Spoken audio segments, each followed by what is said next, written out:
जय हिंद दोस्तों, स्वागत है आपका आपके अपने चैनल जीके गुरुजी में।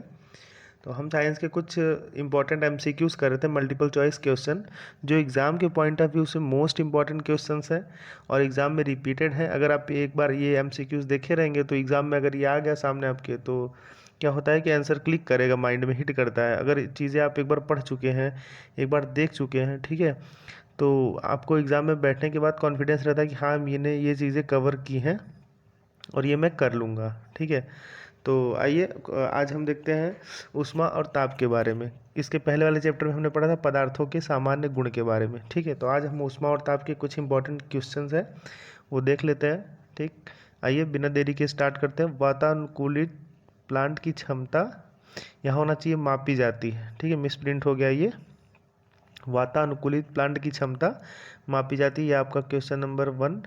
ठीक है, तो किस में मापी जाती है ये आपको बताना है, तो टन में मापी जाती है। ऑप्शन नंबर आपका ए सही हो जाएगा। ठीक है, क्वेश्चन नंबर 2 हम देख लेते हैं। क्वेश्चन नंबर 2 है आपका, निम्नलिखित में से कौन सा ताप एसआई इकाई या फिर मात्रक को व्यक्त करता है? तो एसआई मात्रक को व्यक्त करता है आपका केल्विन। ऑप्शन नंबर सी सही हो जाएगा। क्वेश्चन नंबर हम 3 देख लेते हैं। पीजो इलेक्ट्रिक प्रभाव में विद्युत का उत्पादन डैश के द्वारा होता है। तो जो विद्युत का उत्पादन होता है पीजो इलेक्ट्रिक प्रभाव में, वो दाब के द्वारा होता है। आपका ऑप्शन नंबर डी। ठीक है, नेक्स्ट क्वेश्चन हम देख लेते हैं आपका क्वेश्चन नंबर आपका 4। ठीक है, दूर की वस्तुओं जैसे सूर्य आदि का ताप किस तापमापी के द्वारा मापा जाता है? ठीक है, तो जो सूर्य का ताप होता है दोस्तों, वो मापा जाता है आपका पूर्ण विकिरण उत्तमापी द्वारा। ठीक है, ऑप्शन नंबर आपका कौन सा है? ये सी। ठीक है, नेक्स्ट क्वेश्चन नंबर हम 5 देख लेते हैं। विकिरण पायरोमीटर से कितना तापमान मापा जाता है? ठीक है, आपको बताना है कौन सा मापा जाता है, एक या दो या फिर अदृश्य धातुओं का, दो से अधिक से अदृश्य धातुओं का, तो इनमें से कोई नहीं। ठीक है, विकिरण पायरोमीटर से इनमें से किसी का नहीं मापा जा सकता। नेक्स्ट क्वेश्चन नंबर 6 हम देख लेते हैं। सूर्य का ताप मापा जाता है, ठीक है, तो आपको बताना है किससे? पायरोमीटर तापमापी द्वारा। ऑप्शन नंबर आपका सी। नेक्स्ट क्वेश्चन हम देख लेते हैं, क्वेश्चन नंबर 7। सेल्सियस मापक्रम पर जल के क्वथनांक तथा हिमांक होते हैं क्रमशः कितने होते हैं? तो आपका 100 डिग्री सेल्सियस और 0 degree Celsius. Option number B सही हो जाएगा। नेक्स्ट क्वेश्चन नंबर 8 देख लेते हैं हम। पूर्ण चालक के लिए ऊष्मा चालकता का मान क्या है? तो पूर्ण चालक के लिए ऊष्मा चालकता का मान अनंत होता है। ठीक है, जो एक पूर्ण चालक होता है उसके लिए ऊष्मा चालकता का मान कितना होता है? आपका अनंत होता है। एक अच्छे क्वेश्चन नंबर 9, एक अच्छे तापरोधक में डैश ताप चालकता होती है। ठीक है, कितनी होती है? तो निम्न होती है। नेक्स्ट क्वेश्चन नंबर 10 हम देख लेते हैं। निम्नलिखित में से कौन सी एक सतहीय घटना है? सतहीय घटना में सतह पे होती है, तो वाष्पीकरण आपकी जो घटना होती है वो सतह पर होती है। ऑप्शन नंबर आपका सी।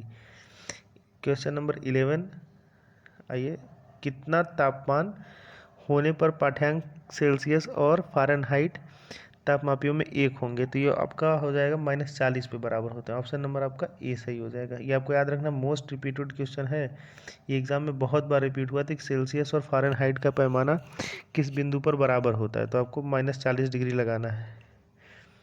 ठीक है, नेक्स्ट क्वेश्चन हम देख लेते हैं, क्वेश्चन नंबर 12।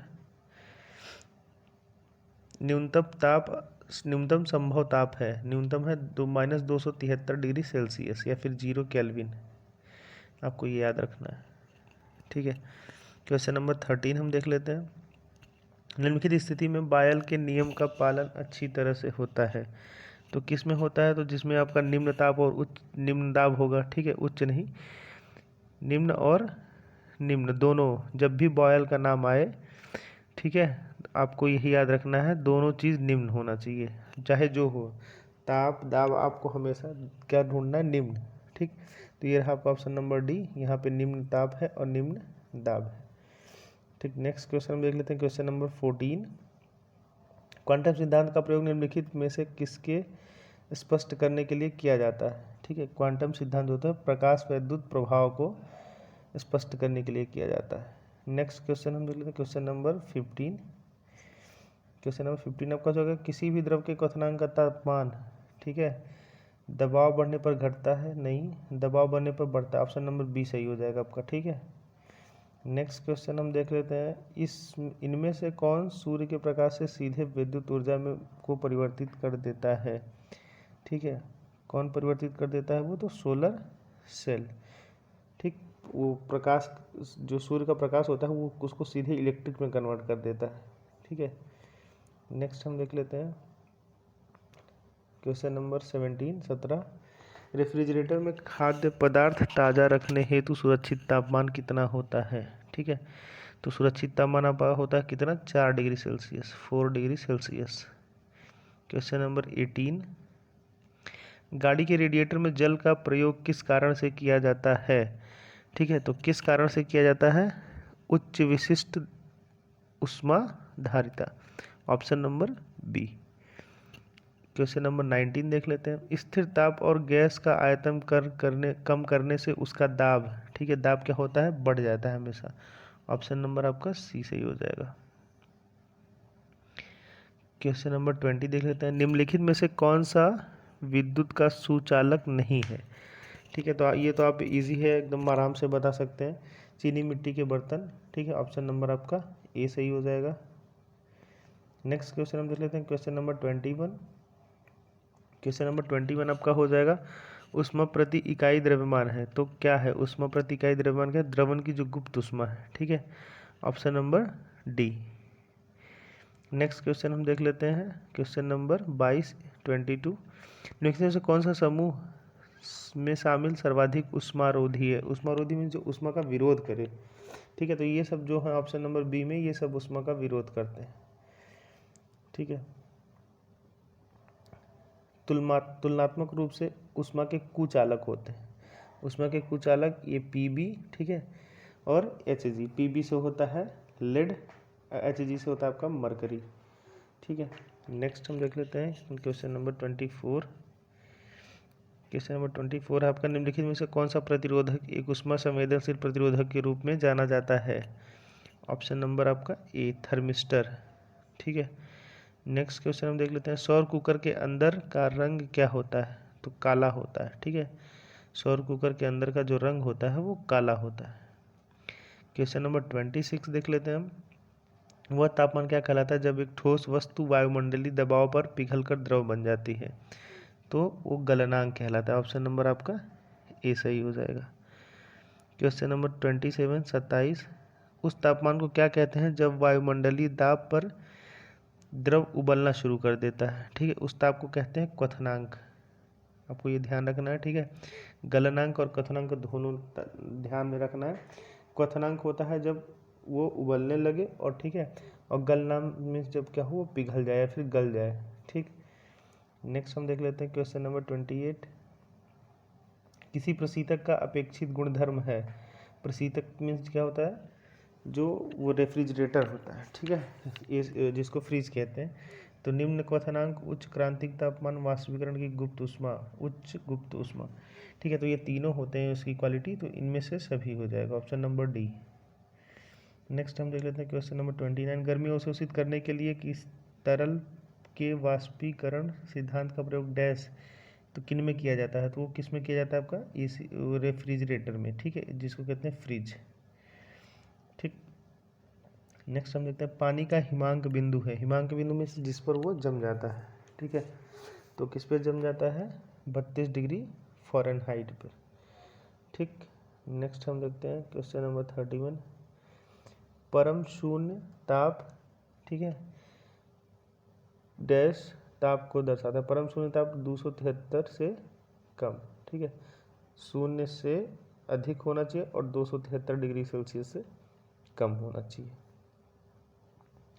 चलिए नेक्स्ट क्वेश्चन हम लेते हैं, क्रायोजेनिक डैश दर्शाता है, तो क्रायोजेनिक किसको दर्शाता है, कम तापमान को दर्शाता है। नेक्स्ट हम देखते हैं, लगभग किस तापमान पर पानी का घनत्व अधिकतम होगा, तो 4 डिग्री सेल्सियस, ये आपको याद रखना है, बहुत बार क्वेश्चन ये रिपीट हुआ है एग्जाम में, ठीक है, 4 डिग्री सेल्सियस पर पानी का जो घनत्व होता है वो अधिकतम होता है, मोस्ट इंपॉर्टेंट क्वेश्चन है ये, लिख लीजिए कॉपी में अपने। नेक्स्ट क्वेश्चन हम देखते हैं, ऊनी कपड़े शरीर को जाड़े में गर्म रखते हैं, क्यों रखते हैं? बताओ भाई, आप पहनते हो ऊनी कपड़े तो क्यों रखते हैं? ठीक है, क्योंकि वो क्या होते हैं, आपके ऊन जो है ऊष्मा का कुचालक है, तो आपके जो बॉडी की गर्मी है वो मेंटेन रखता है, बाहर नहीं जाने देता, इसलिए आपको ठंडी कम लगती है। ठीक है, तो ऑप्शन नंबर आपका ये सही हो जाएगा। नेक्स्ट हम 35 नंबर क्वेश्चन देखते हैं। 35, एक पूर्ण कृष्ण पिंड कुल विकिरण को क्या करता है? अवशोषित करता है। ठीक, कृष्ण पिंड मतलब काला पिंड, कृष्ण मीन्स होता है काला, तो कृष्ण पिंड जो होता है वो पूरा क्या करता है? अवशोषित करता है। नेक्स्ट क्वेश्चन देख लेते हैं हम 36।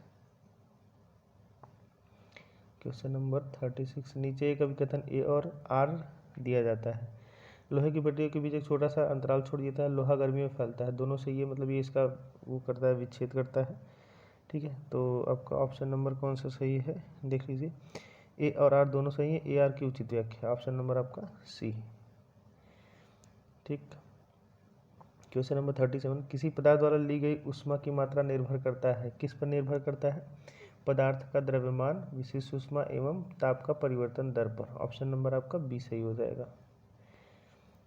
नेक्स्ट हम 38 देखते हैं। घड़ी में क्वार्ट्ज क्रिस्टल का कार्य निम्नलिखित पर आधारित होता है, तो किस पर आधारित होता है आपको ये बताना है। ठीक है, पीजो इलेक्ट्रिक प्रभाव पर। ऑप्शन नंबर आपका डी सही हो जाएगा। नेक्स्ट क्वेश्चन नंबर 39 हम देखते हैं। 39 है आपका, गर्मी के मौसम में पंखा चलाने पर राहत अनुभव होता है, क्योंकि क्यों अनुभव होता है भाई? गर्मी का मौसम रहेगा तो आप पंखा चलाओगे तो आपको राहत अनुभव होगा। क्यों अनुभव होगा? कि जो पंखे की तेज़ हवा रहती है, ठीक है, आपका जो पसीना होता है वो वाष्प बनकर उड़ जाता है, सूखने लगता है। ठीक है, तो आपका ऑप्शन नंबर ए सही हो जाएगा। ठीक, नेक्स्ट क्वेश्चन देखते हैं हम। क्वेश्चन नंबर 40 गर्मी सीधे डैश से संदर्भित नहीं होती, किससे संदर्भित नहीं होती? थर्मल ऊर्जा की मापन से। Option number A. अगला क्वेश्चन हम देख लेते हैं 41। ठीक है, 41 नंबर, किसी तरल की समान मात्रा के लिए निम्नलिखित में से किस क्रिया की गति सबसे धीमी होगी? ठीक है, तो किस क्रिया की होगी आपको बताना है। ठीक है, समान मात्रा के लिए किसकी धीमी होगी? तो वाष्पीकरण की। ठीक है, सबसे धीमी होती है। नेक्स्ट क्वेश्चन देख लेते हैं हम 42। ठीक है, 42 आपका ऊष्मागतिकी का शून्यवां नियम यह बताता है कि, ठीक है, तो क्या बताता है? डायरेक्ट में ये होता है, जब दो प्रणालियाँ तीसरी प्रणाली के साथ ऊष्मा संतुलन में, तो एक दूसरे में ऊष्मा संतुलन, एक दूसरे के साथ जो है वो ऊष्मा को संतुलन बना के होती हैं, मतलब बनाने के लिए तत्पर रहती हैं। ठीक है, ऑप्शन नंबर आपका डी सही हो जाएगा। क्वेश्चन नंबर 43 देख लेते हैं हम। निम्न में से कौन सा सही है? तो आपको बताना है कौन सा सही है। जल का विशिष्ट आयतन जब 0 डिग्री सेल्सियस पर ऊष्मा दी जाती है, पहले बढ़ता है फिर घटता है, पहले घटता है और फिर बढ़ता है। ऑप्शन नंबर बी सही हो जाएगा।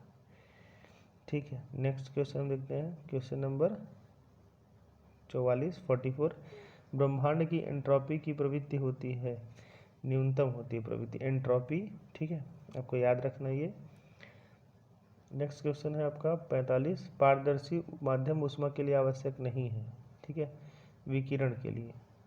ठीक, नेक्स्ट क्वेश्चन देखते हैं। क्वेश्चन नंबर 46, जिसका तापमान लिया जाना है उसे स्पर्श किए बिना जिस उपकरण से तापमान मापा जा सकता है वह है, ठीक है, तो वह क्या है? विकिरण या फिर पायरोमीटर, अवरक्त पायरोमीटर। ऑप्शन नंबर ए सी सही हो जाएगा आपका। क्वेश्चन नंबर 47, एक ऊष्मागतिकी प्रणाली में ऊष्मा संतुलन तब प्राप्त किया जाता है जब दो पिंड डैश पर पहुंचते हैं। ठीक है, किस पर पहुंचते हैं? समान तापमान तक। जब तक नहीं पहुंच जाते हैं तब तक क्या होता है? संतुलन प्राप्त नहीं हो जाता है। जब बराबर हो जाते हैं, मतलब समान तापमान तक पहुंच जाते हैं, तो उनका संतुलन प्राप्त किया जा सकता है। नेक्स्ट क्वेश्चन हम देखते हैं 48, एक ऊष्मागतिकी प्रणाली में वह प्रक्रिया जिसमें आयतन स्थायी रहता है वह प्रक्रिया है। ठीक है, तो सममितीय कहेंगे इसे। इस प्रक्रिया को क्या कहेंगे? सममितीय, जिसकी मितीय या फिर सीमा समान हो। क्वेश्चन नंबर 49, ठीक है, दाब व आयतन का गुणनफल PV तथा आंतरिक ऊर्जा U के योग के बराबर को कहते हैं एंथैल्पी। ठीक है, तो दोस्तों ये रहे 49 क्वेश्चन किसके? आपके रहे ताप और ऊष्मा के। ठीक है। इसके पहले हमने पदार्थों के सामान्य गुण का किया था। अभी ताप और ऊष्मा के एक या दो वीडियो और आ सकते हैं, ठीक है। तो आप चैनल से बने रहें, चैनल को सब्सक्राइब कर लें और वीडियो को शेयर करें। और बाकी जितने जीएस के पोर्शन है हम सब कवर करेंगे, हिस्ट्री, ज्योग्राफी और जीके की ट्रिक्स के वीडियो भी आएंगे, ठीक है। तो आप चैनल से जुड़े रहें, निश्चित ही आपको फ़ायदा होगा। Okay, thank you.